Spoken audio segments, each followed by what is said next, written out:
Shalom saudara, jumpa kembali dengan saya dalam program Lawatan Hati GKI Residen Sudirman, Surabaya. Dalam program kali ini, Lawatan Hati mengambil tema menikmati masa lanjut usia.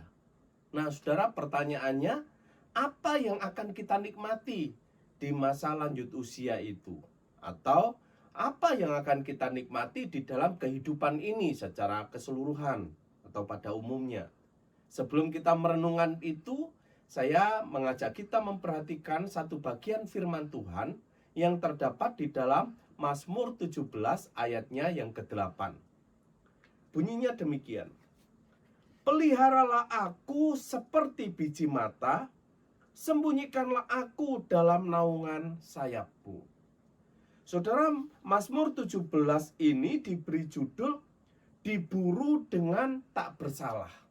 Itu berarti melalui Mazmur 17 ini Raja Daud mengungkapkan pergumulan kehidupannya di mana dia diperlakukan tidak adil. Dalam menjalani kehidupan ini, saudara, kita harus mengakui, kita harus menyadari bahwa dunia tempat tinggal kita ini adalah dunia yang penuh ketidakadilan.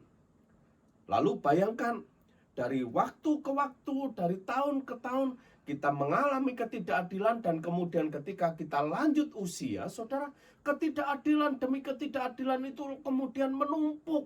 Kalau tidak dibereskan akan menjadi bara yang membakar kehidupan kita. Kita penuh dengan kepahitan.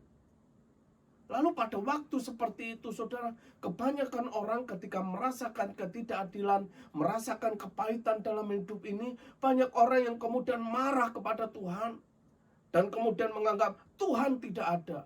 Sebab kalau Tuhan ada, maka Tuhan akan bertindak atas ketidakadilan ini. Atau ada orang yang marah dan mengatakan, kalau Tuhan sayang sama aku, maka aku tidak akan mengalami hal seperti ini. Tetapi saudara, sikap yang berbeda ditunjukkan oleh pemazmur. Pemazmur bukan lari menjauh dari Tuhan, tapi pemazmur justru datang mendekat kepada Tuhan. Karena pemazmur di dalam keimanannya yakin, percaya bahwa Allah adalah Allah yang adil. Dan itu sebabnya kemudian di dalam iman itulah pemazmur berkata, peliharalah aku seperti biji mata. Pemazmur yakin akan perlindungan Tuhan. Saudara, biji mata itu adalah sebuah frasa atau ungkapan yang sangat familiar di dalam tradisi orang Israel, sebab ungkapan itu sudah ada sejak nenek moyang mereka.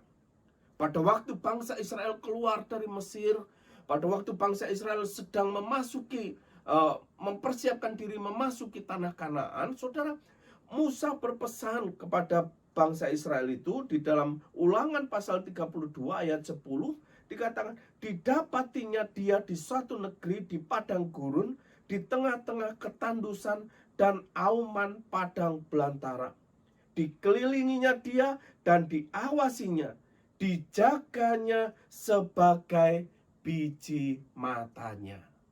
Jadi saudara, ungkapan biji mata ini merupakan ungkapan bagaimana Allah memelihara dengan benar, Allah memelihara dengan baik.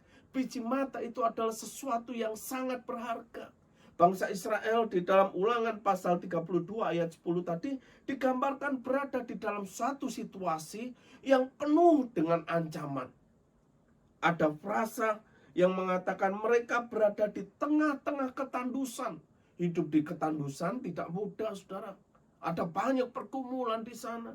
Bukan hanya tandus, saudara, tapi bangsa Israel hidup di antara auman padang belantara. Auman itu seringkali dihubungkan dengan suara singa yang mengaum.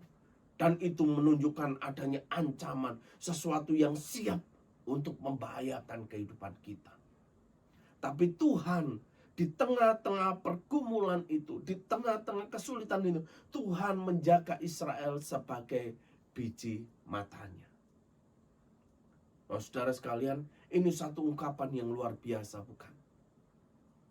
Ketika kita menghadapi ketidakadilan, apa yang kita nikmati? Kita pasti tidak bisa menikmati perlakuan-perlakuan tidak adil yang seringkali menyakitkan itu, bukan? Tapi itu tidak berarti tidak ada yang bisa kita nikmati, saudara. Kita masih bisa menikmati pemeliharaan Tuhan. Mungkin sebagai umat Allah, saudara, kita masih mengalami pergumulan, kita masih menghadapi persoalan sebagai umat Tuhan. Tetapi saudara, kita tetap berada di dalam perlindungan Tuhan. Dan itu yang bisa kita nikmati. Persoalan boleh datang bertubi-tubi, tapi pemeliharaan Tuhan, campur tangan Tuhan juga tetap ada di sana. Dan biarlah kita tetap merasakan bagaimana Tuhan memelihara kehidupan kita, sehingga bisa akhirnya kita mengalahkan, melewati pergumulan demi pergumulan itu. Nah, kiranya di masa lanjut usia ini, semakin usia kita bertambah, semakin kita menyadari pemeliharaan Tuhan. Dan pada akhirnya kita merasakan bagaimana Tuhan mengasihi kita sampai akhir hayat kita. Amin.